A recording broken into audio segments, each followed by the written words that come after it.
Hello mga kabanat, ayan nga pala at magluluto tayo ng sinigang na baboy para sa tanghalian natin mga kabanat. Tayo kasi nakatoka ngayon sa pagluluto mga kabanat. Yan na nga't napakaseryoso natin dyan mga kabanat. Dahil na late na rin tayo ng pagluluto. Dahil may inasikaso tayo mga kabanat. Oh, ano ka ngayon? Kasi ang bagal mong kumilos. At talagang nagmodel ka pa ng sili. At may pakagat-kagat ka pang labing nalalaman. Abay bilisan mo, pati bawang minomodel mo pa. Baka ang mga gumagawa ng tsinelas ay gutom na. Baka pati ikaw ay malamon nila. Hoy, sinigang yan. Ba't mo nilagyan ng bawang? Anong lasa niyan? Hay nako po, palpakan.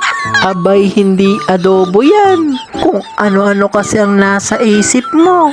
Mahal ka nun. Abay anong oras ka pa matatapos dyan? Kagagayat. At pakukuluan mo pa yan. Baka kung anong oras ka pa matapos. Ay palpakan mga kabanat. Talagang hindi ko na napansin. Pati bawang naihalo ko na. Abay hoy, baka gutom na mga trabador. Iilang piraso lang naman ang ginagayat ko dyan mga kabanat. Abay mas masarap kasi kumain kapag merong mainit-init na sabaw. Lagyan natin ng sili para may konting kagat-labi. At yan na nga ang baboy. Pinakita mo pa, hoy, bilisan mo. At talagang pinakita mo pa isa-isa. Kala mo naman, veterans magluto. At yan, hinugasan na natin para mailuto na. At pinuntahan na nga ako ni Esme, bakit ang tagal ko raw magluto? Pero kunyari lang talaga yan, sisilay lang talaga yan sa akin. Yan na nga,